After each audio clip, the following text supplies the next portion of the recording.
sih. Iya.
gitu beda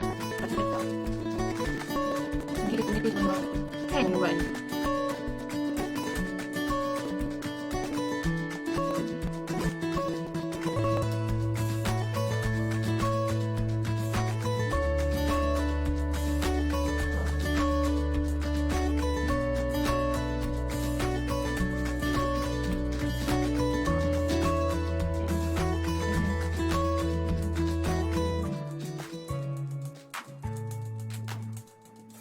Satu internet dulu, internet tak stabil.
Hai, Assalamualaikum.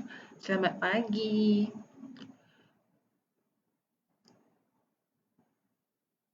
Okey, hari ni kami daripada tim DNE. Nama saya Siti Madiha. So, boleh panggil Madiha. Okey, hari ni kita akan sharekan um, satu perbincangan untuk bisnes untuk para pemula. Yang ini kita akan bincangkan uh, kita punya tajuk dia adalah gadget untuk bisnes. Ini adalah satu episod permulaan di mana dalam siri ini adalah perkongsian ilmu bersama DNE, di mana dalam perkongsian ini kami akan kongsikan tips-tips ataupun segala maklumat tentang bisnes yang seseorang pemula perlu tahulah. So kita akan ada banyak perkongsian, banyak ilmu nak share. So kalau nak tahu semua, so kita kena follow page kami lah. So boleh setiap kali kami live, so anda boleh dapat update. So pagi ni saya akan sharekan gadget untuk bisnes. So bila kita cakap gadget untuk bisnes, selalunya orang akan guna dua. Satu, telefon, satu lagi tablet. So tapi untuk pemula, kita nak guna yang mana? Mana yang lebih berbaloi? So hari ni saya akan sharekan kelebihan dan kekurangan apa yang pemula bisnes perlu tahu dan ikut bajet lah. Selalunya kalau bermula ni mestilah nak kena fikir bajet kan. Berapa banyak duit nak kena guna. So kita akan sharekan gadget-gadget yang affordable, yang mampu milik tapi mempunyai performance dan jangka hayat yang lama lah. So, okay. First, kita akan cakap pasal kelebihan telefon bimbit, telefon. Apa lebihnya telefon berbanding tablet? So, kalau telefon ni, dia adalah lebih fleksibel. Maksudnya, saiz lagi kecil daripada tablet. So, kita senang nak bawa pergi mana-mana. And sekarang ni, handphone sangat-sangat canggih. So, dalam satu handphone, kita boleh ada semua.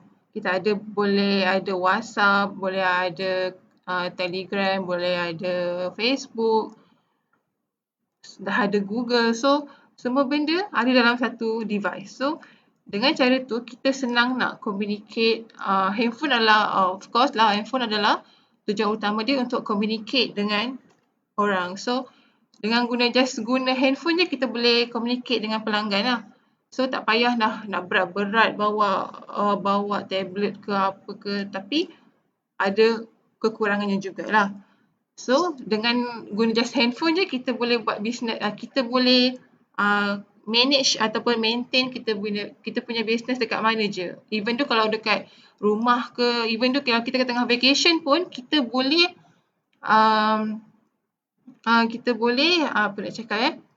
kita boleh uruskan lah. Macamnya contohnya kalau ada klien call ke, ada klien WhatsApp ke, so boleh directly reply. So, yang seterusnya adalah keupayaan multitask. Keupayaan multitask ni maksudnya dalam satu device kita boleh buat semua benda. Maksudnya dalam jangan ada handphone je kita boleh balas chat customer, boleh boleh buat call, boleh jawab call, kita boleh send, boleh view dokumen dan kita boleh hantar email lah, manage kita punya email. And sekarang handphone dah canggih, so even though dengan handphone je pun kita boleh ambil gambar kita punya produk, kita boleh buat simple editing. Boleh buat short video. Sekarang banyak sangat application yang provide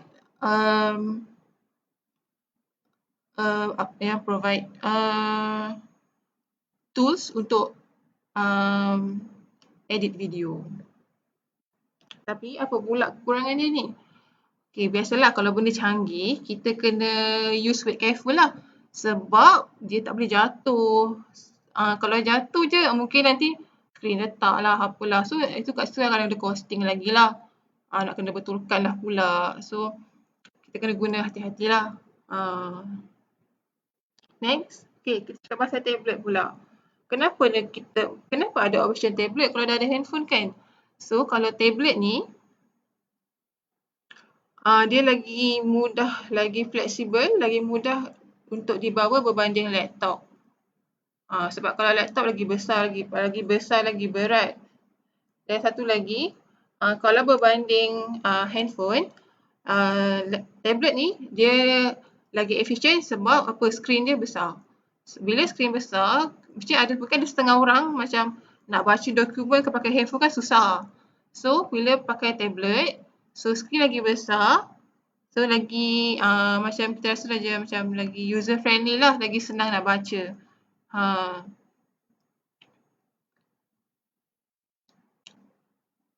So, next adalah dari segi saiz dengan skrin. Berbanding telefon, saiz dengan skrin, tablet lagi besar, lagi sesuai, lagi selesa untuk type dokumen, untuk type dokumen, untuk reading dokumen.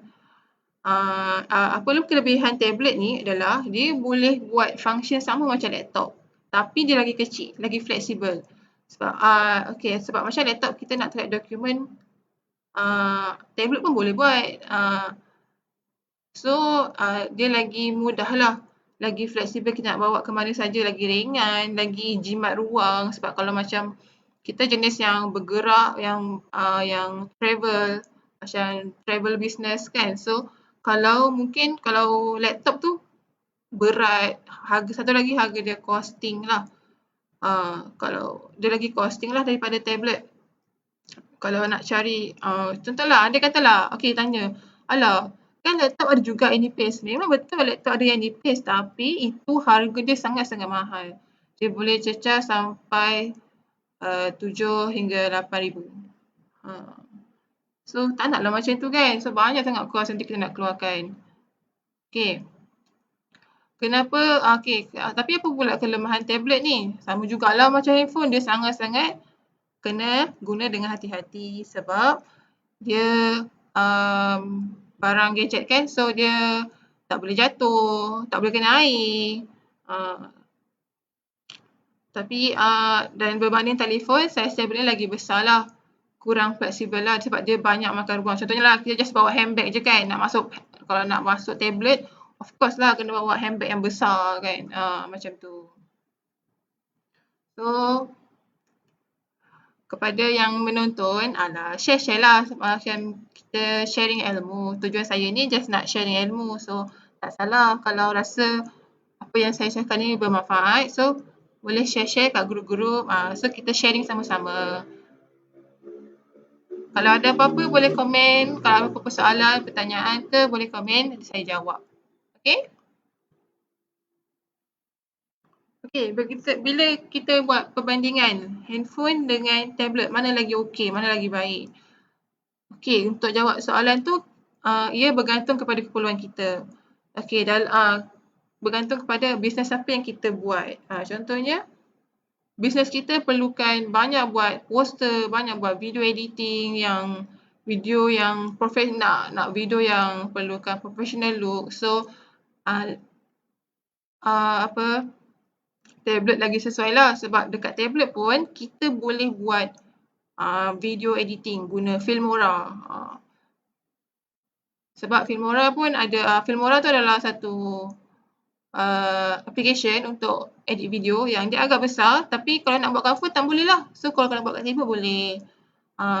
Bergantung juga apa yang kita perlukan, apa yang aktiviti bisnes harian kita.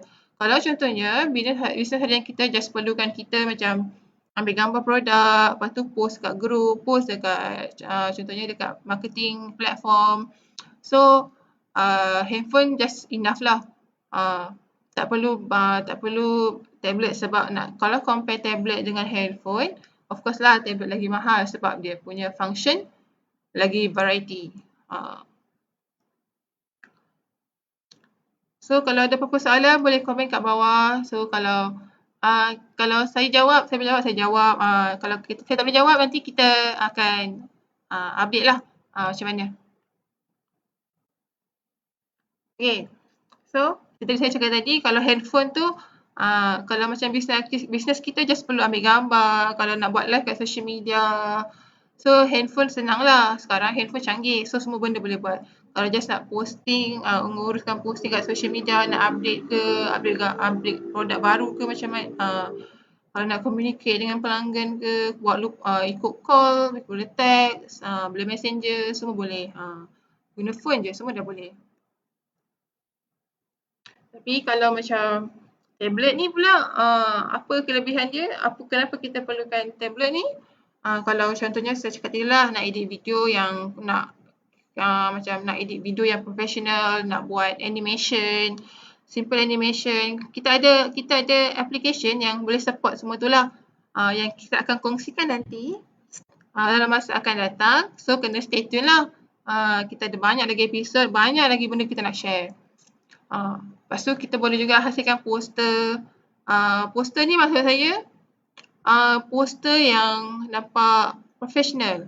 Just bukan macam poster yang main-main tu yang kita just boleh buat guna simple, guna macam gambar ke apa tak. Yang kita macam gunakan open source punya platform untuk create poster yang profesional lah. Yang itu pun nanti kita akan ada video khas untuk hasilkan poster. Satu lagi untuk hasilkan ads. Kenapa saya cakap hasilkan ads kena ada tablet? Sebab bila kita buat ads dekat handphone, kita tak boleh nampak semua features dia tau. Kita tak boleh, contohnya macam especially dekat FB. Bila dekat FB tu, dia sebenarnya FB tu sangat-sangat rich of filter. Maksudnya kita boleh direct kita punya ads dekat specific person. So, bila macam tu, tapi bila kita tengok tu semua dekat handphone, dia sangat-sangat susah untuk tak nampak lah semua features tu. Susah. And it's not recommended untuk buat ads dekat handphone. Sebab apa yang kita boleh tengok tu sangat limited lah. So, bila saya cakap, lepas tu, since tablet ada function macam laptop, so kita boleh tengok semualah apa yang laptop boleh tengok, so dekat tablet pun kita boleh buat. Okay, next saya akan sharekan so since kita nak cakap pasal sharing pasal ilmu untuk bisnes buat pemula, so saya akan sharekan macam apa telefon bimbit yang sesuai untuk bisnes. Macam contohnya bila bisnes, of course dia akan ada secondary handphone. Maksudnya handphone yang kedua, handphone yang ketiga. So dekat sini saya akan sharekan macam spesifikasi yang macam mana yang sesuai untuk handphone anda untuk kegunaan bisnes. Berapa banyak storage, berapa besar skrin, berapa banyak RAM, kenapa semua itu perlu dan kenapa sebab dia perlu semua tu. Okay. Bila nak cakap beli handphone, kita galakkan handphone tu, dia punya storage tu minimum 32GB. 32GB atau 64GB, lagi besar lagi bagus lah. Sebab kenapa? Bila besar, sebab bila bisnes, kita akan banyak simpan gambar, banyak simpan video, banyak simpan dokumen kan. So, benda tu semua akan makan banyak sangat space. So, tapi kalau handphone kita, dia punya storage sikit, so nanti pada masa-masa akan datang, so kita terpaksa delete sebab mungkin kita terpaksa delete barang-barang yang penting sebab storage tak cukup. Tak boleh nanti tak boleh lagi nak download ataupun upload gambar-gambar yang lain. Itu sangat penting lah. Satu lagi screen size. Kita suggest screen size minimal 5.5 inci. Kenapa? 5.5 inci tu kira minimal lah. Itu sebab kita nak handphone tu screen besar bila kita tengok tu kita rasa puas tau. Kita macam lagi-lagi kalau nak tengok dokumen kan, nak baca dokumen, kalau tulisan kecil susah nak baca. So bila besar kita rasa macam senang lah, lagi mata kita lagi senang, lagi terang nak baca. Selalunya standard lah kalau screen 5.5 inci ni dia punya resolution 108 pixel lah. So gambar dia akan lagi lawa lah. Kalau RAM ni pula, RAM ni adalah medium yang akan make sure yang akan pastikan kita punya handphone tu laju ke cepat. Dia punya respon tu laju ke cepat. Contohnya kalau macam kita nak buka apps, kenapa slow? Ada banyak sebab kenapa slow. Salah satu sebabnya adalah RAM rendah. Bila RAM rendah, dia akan perlu banyak masa untuk loading dan kadang-kadang dia lag. So, sebab bila kita bisnes, kita akan install banyak benda dalam handphone kita. Contohnya kita akan install Facebook, kita akan install Telegram, kita akan install Shopee, Lazada kan untuk kita publish kita punya produk. So benda-benda macam tu akan makan banyak sangat RAM lah. Kalau kita buka semua kan, tiba-tiba handphone lag kan.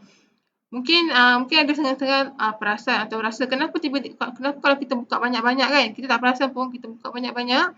Lepas tu kita tak properly close, tiba-tiba handphone kita akan lag.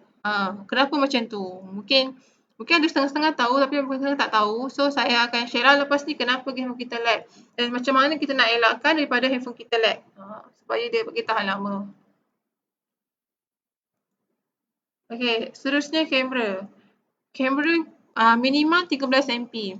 13MP ni kira sikit lah tapi minima is just nice lah macam nak ambil gambar produk. Just nak ambil gambar produk kan, nak letak dekat Shopee ke, dekat Lazada ke, dekat FB ke. So 13MP ni just nice untuk gambar produk yang cantik lah. So, okay, bateri pula. Jangka hayat bateri 4000 mAh. Kenapa 4000? Kenapa tak boleh sikit? Kenapa tak boleh banyak? Yang kita bagi ni 4000 mAh minimal lah sebab sekarang pun ada handphone sampai 5000 mAh kan. Bila saiz bateri lagi besar, dia punya jangka hayat, apa maksud jangka hayat dekat sini? Maksudnya bila kita guna kan, bateri tu tak cepat habis. Maksudnya kita guna sehari kan, sehari suntuk tu, bateri tu tak cepat, bateri tu still ada lah. Maksudnya baru daripada guna dari pagi pukul 8 pukul 12, still ada lagi sampai 70%. So, bila macam tu, kalau kita continuously guna, maksudnya kita guna secara berterusan, kita punya bateri ni cepat habis tau. Lagi-lagi kalau kita punya jangka hayat bateri ni rendah. So, sebab bila kita bisnes kan kita macam of course lah akan guna constantly kita punya device. So, kita punya bateri tu besar tu penting jugalah. Kalau tak boleh kena charge je kan, susah kan. Kena bawa power bank pula, lepas tu nak kena cocok, kena charge pula, kan payah nak guna. Dia jadi tak fleksibel lah. Okay. Yang ni kita akan sharekan gadget-gadget bajet yang bawah 500. Macam bisnes yang, of course lah, bisnes akan cari gadget yang murah. So, yang ni kita akan cadangkan gadget yang bajet bawah 500, tapi harga gadget bawah 500, tapi specification TikTok. So, kat sini kita ada suggestkan 5 handphone. Okay, yang first adalah Vivo X7 Plus. Okay, handphone ni, okay, kat situ kita ada share dia punya specification. Harga pasaran 409. Harga pasaran lah secara average-nya tak sama, tak semestinya sama. Harga pasaran adalah RM409. Dia punya storage adalah 64GB dengan RAM 4GB. Bagi harga RM409 dengan kapasiti 64GB dan RAM 4GB adalah sangat-sangat murah lah. Bagi saya sangat murah. Dan dia punya screen pun 5.7 inci. So kira nice lah, just nice. Dia tak adalah besar sangat, tak adalah kecil sangat. Dan dia ada kamera 16MP dengan bateri 4000 mAh. So dia punya extra point dia ada SIM 2 slot. So contohnya kalau bisnes, of course lah orang bisnes mesti banyak nombor. Nombor untuk personal, nombor untuk bisnes, nombor untuk family, nombor untuk klien, mesti banyak nombor. So bila ada 2 slot, so handphone tu boleh pakai 2 SIM dalam satu masa. So dia ada fingerprint, dia punya security ada fingerprint dan dia ada fast charging 18 watt. Okay, itu yang pertama, Vivo X7 Plus. Yang kedua ialah Xiaomi Redmi 9. Yang ini kalau macam orang yang nak skrin yang lebih besar, dia nak handset yang besar, dia cakap senang tengok dokumen ke apa ke. So yang ni harga pasaran dia RM485. Dia punya kapasiti penyimpanan 64GB dan dia punya RAM 4GB. Dia punya skrin besar 6.53 dengan resolusi 1080 kali dengan 2430 pixel. Dia punya kamera 13MP dengan dia punya bateri pun besar 5020 mAh.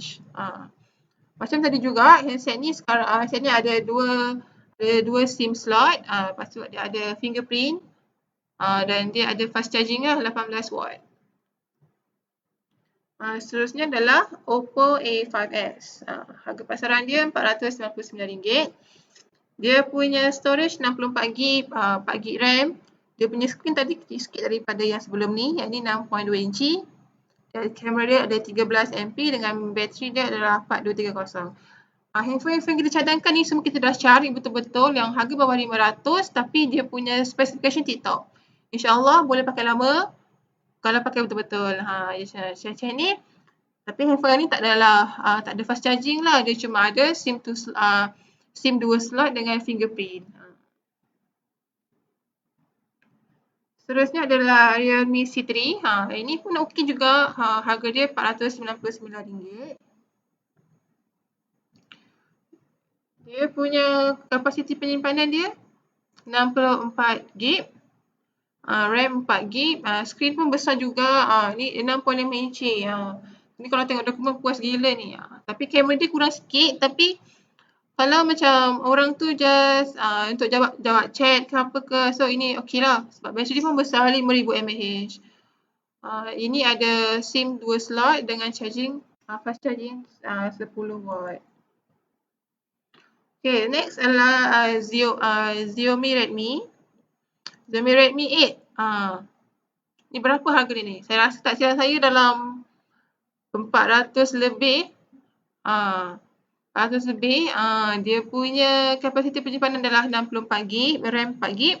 Skrin ni pun besar 6.22 inci. Dia punya kamera 12MP dengan dia punya bateri adalah 5000 mAh. So yang ini dia ada SIM 2 slot juga, dia ada fingerprint juga, dia ada fast charging 18 watt. Okay. Semua yang mostly handphone yang kita cadangkan ni adalah kita cari yang spek yang paling okey tapi harga dia harga mampu milik. Okey. Bila handphone lag, macam mana kita nak buat? Apa sebab handphone kita lag? Apa benda yang kita boleh buat untuk elakkan daripada handphone kita lag? Okey. Yang pertama adalah buang aplikasi yang jarang digunakan. Maksud dekat sini, kenapa kena buang? Sebab bila aplikasi tu ada dalam handphone kita tapi kita tak guna, so macam membazir storage lah. Sebab bila storage yang kita guna banyak, handphone kita pun akan jadi antara satu penyebab lah. Handphone kita jadi lambat, handphone kita jadi slow, tiba-tiba jam, tiba-tiba lag kan. So adalah digalakkan untuk meminimumkan jumlah aplikasi yang dalam handphone kita. So kita just download, kita just install apps yang kita pakai je. Yang kita tak pakai, kita boleh buang. Satu lagi, kemudian kurangkan penggunaan internal storage. Bermaksud dia adalah kurangkan penggunaan penyimpanan dalam handphone kita. Sebab kenapa kena kurangkan? Sebab itulah tadi macam saya cakap tadi lah, dia akan makan banyak space. Bila internal storage kita penuh, dia akan menyebabkan phone kita lag. Sebab kita punya processor, kita punya RAM kena load semua data tu. So itu yang akan jadi lambat. Lepas tu clear data aplikasi. Okey, apa maksud dia? Clear data aplikasi ni adalah, okey, saya akan tunjuk demo kejap. Okay, saya akan tengok kejap. Okay, dekat sini nampak tak? Okay, clear data aplikasi. Kejap saya adjust. Okay, dekat sini. Okay, ini contoh ini handphone saya. Apa maksud dia clear data aplikasi? Okay, bila kita buka sesuatu apps ataupun sesuatu apps, dia akan simpan dekat sini. Yang kat bawah ni kan, yang peta ni okay, yang peta ni kita akan kat sini kan. Okay, bila kita buka, so dia akan simpan kat sini tau. So bila kat sini banyak, handphone kita akan lag. So nak clearkan, senang je, just tekan butang tong sampah ni. Lepas tu tunggu sekejap. Lepas tu nanti insyaAllah lah kita punya handphone akan okey balik. Tak adalah lag sangat ke apa ke. Dia akan okey. Itu salah satu sebab lah. Mungkin orang tak perasan tapi benda tu adalah menyumbang kenapa handphone kita lag. Itu maksud saya clear data aplikasi. Okey, contohnya lah dah teruk sangat kan. Dah tak boleh buat apa. Salah satu cara adalah restart telefon. Apa maksud restart ni adalah kita matikan handphone kita macam matikan handphone kita secara paksa. Sebab bila kita matikan, dia akan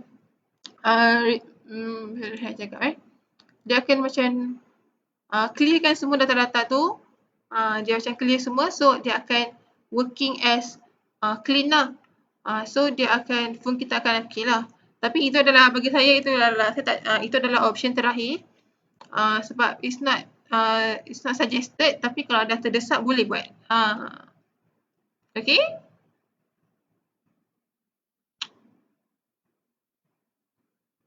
Kita dah pukul 10. Ada soalan tak? Ada soalan tak?